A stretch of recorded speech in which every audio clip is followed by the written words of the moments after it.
How's it going? Welcome to Driving Daily. I'm John. Today we're going to be talking about street takeovers. I'm sure most of you are probably familiar with street takeovers, but for those of you who are not, I'll give you a rundown.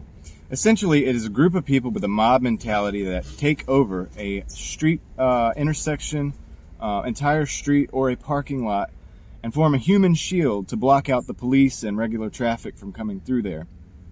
Within the human shield, narcissistic drivers with questionable driving skills take rear-wheel drive cars and attempt to do figure eights and donuts and all sorts of other antics. And they do so while everybody films vertical for TikTok.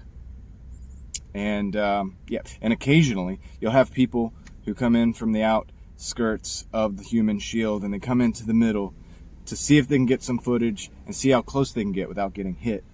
And I suppose if they do get hit, that the other ones are happy because they got some good footage for TikTok. All right, so basically that is the rundown. But it goes a little deeper than that. You've seen, and I'll leave links in the description with certain videos and news articles and things like that. If you just generically search street takeover, you'll see. And you can also do searches like street takeover runs over person or whatever, and you'll find lots of that. Video after video after video of people literally getting run over at these street takeovers, guys. It is something else. Now, is it part of car culture? Is it not part of car culture? You know, I've heard people say, well, it is a part of car culture, but it's the dark side of car culture and all that. But I would argue, I would submit to you that it is not an event for car enthusiasts. It is not a hobbyist event. These guys are not really putting a lot of time and effort into their skill level for these events. They're not, and that's obvious, right?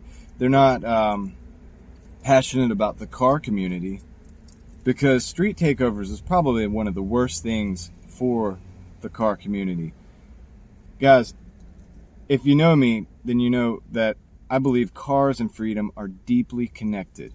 Now, it's a video for another day, my philosophy on that, but cars and freedom and whatnot are deeply connected, in my opinion. And freedoms are being attacked left and right.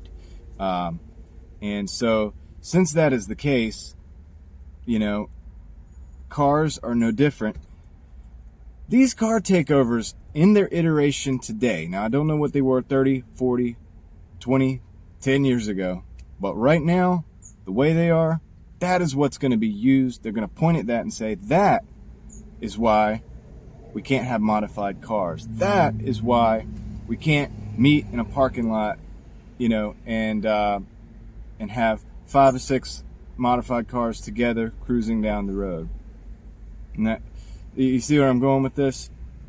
So it's been referred to as the cancer of the car community and all this, you know, and I understand that. I just don't think that it's part of the car community. I don't think these people are car people, okay? Some of the people watching, maybe. I'm not going to be as hard on the bystanders as I've seen in some of the comments. I mean, they're absolutely getting lit up. Keep in mind, some of these people are young people, you know, young adults, whatever. Maybe they didn't have parents to teach them any better, right? Maybe they didn't have somebody take them to a car show, take them to an actual racing event of some sort. All right.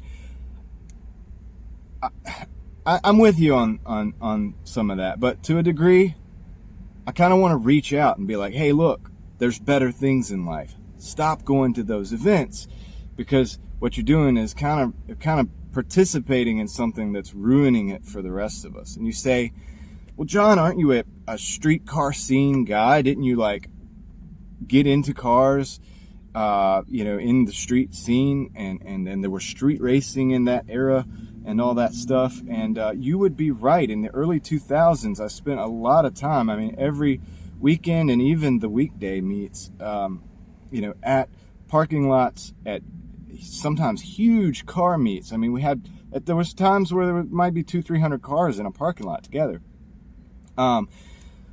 most of those car meets were fairly tame. There was a few times things got out of hand, for sure. When you get that many people together, some people are going to decide to do something stupid, and I have seen some dumb stuff happen. But for the most part, there was kind of a code of conduct. And yes, there was street racing in those days, but the street racing, like once said, for the most part, was compartmentalized. A group might go over here, a group might go over there. And it was done in large part on highways that were, for the most part, empty and one way. It could be done on one-way streets, but, it might not be uncommon we had cell phones in those days. For somebody to go to the other end of that street, and say, oh, nobody's coming, right? You're good to go. Or there's a car coming, don't run the cars. I'm not condoning any of this. By the way, guys, on this public platform, I'm not condoning, street racing, of course. But what I'm saying, and I have a solution for this too. Like later on, I'm going to describe why I'm making this video, is there are solutions to this. But there seemed to be more of a respect for human life in those days. The guys that are at the street takeovers, there's absolutely no respect for human life. And this is a lot of the bystanders as well, honestly, because you see these guys just getting hit, right? They wipe these people out, and you might see one or two people go over and try to help, right? And you see the whole crowd rush over, but a lot of them are not trying to help. What they're doing is they're getting that vertical footage for TikTok or whatever social media platform that they're posting on, right? So they can get that clout, right? I was there. I saw this person get run over. It's weird, guys. It's weird, guys. If you're involved in that, it's really weird. But if you're at one of those events and you're there for the purpose of, you do like the sound of the engines and you like the smell of the burnt rubber of the tires, you know what I mean? And you like the adrenaline. Well, there's good news. On this channel, I have a whole playlist of drift events, mostly from the same venue, but there's venues all across the country at this point where you can go to skid pads and things like that. And I have heard the argument, and it used to be the argument, and I may have even made this argument back in like a long time ago, that it cost money to go to the track and this, that, and the other. Well, guys, it really doesn't cost that much in a lot of these venues. The one that's in my playlist that I have a lot of events from. It's a drifting venue. It's also drag strip. Just different days they do different things. But I think it's under $70 if you want to run your vehicle. Now you're still gonna use up gas and tires regardless. Doesn't matter. Like if you do it on the street or not, you're still spending money on gas and tires and cars. Now the difference is a lot of these cars at the street takeovers are actually stolen. These people are not car enthusiasts. They're not hobbyists. They don't care about the game. Is my take on it. A lot of times you see them like driving around the circles, pointing like kinetic devices out the window, flagging everybody at the events. I mean, look, this is not car stuff, guys. There's even a video of them swarming a police car, and like terrorizing. I guess it was a woman, police lady. And she's in the car by herself, and she's surrounded by like hundreds of people. Well, maybe not hundreds, but it's like 20 or 30 people, and they're masked up and everything, and they're like beating and banging on the car, and they're trying to get in. Yeah, it's crazy, dude. That's not car culture. That has nothing to do with car culture, but that is what they're going to use, and they're going to point at to try to destroy the car culture, because they do want to get rid of the modifications. They do want to get rid of people modifying the cars, tuning the cars. They're already attacking that. There's other videos in there that cover that. But those are, your freedoms are being basically attacked, and this is going to be used by it. So if you're one of those people who says, well, I can't go to the track because it costs so much money, check out these venues, guys. Check them out. They do drag strips. Usually have at least some kind of test and tune program where you can come in, and it usually doesn't cost that much. They may check your car. They may check certain things. You may have to get some stuff right, guys. You might have to put a little time and effort into it, but you can get on these tracks. You can get yourself a helmet, get yourself some safety gear, get your car tuned up, get everything, fix your leaks and stuff. But it's worth it. Get out there on the track and go check it out. Now, if you're one of the bystanders and you like the adrenaline, go check these events out. Do like I do. You can film it. You can put it up on your social media and stuff like that, and people like it. People like to see it. So, so there's that.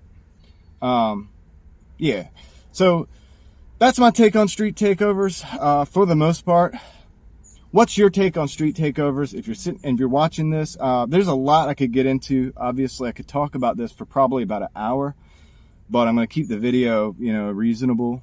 And if need be, I'll make another video. I'll make other videos as news comes out on these different things. In news, every few days you see where somebody's been like killed or maimed at one of these events, and it's crazy.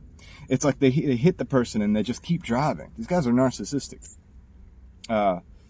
They don't stop to see if they're okay. They just keep going, and then they run away like cowards, I'm not saying that's absolutely everybody in the street takeover scene.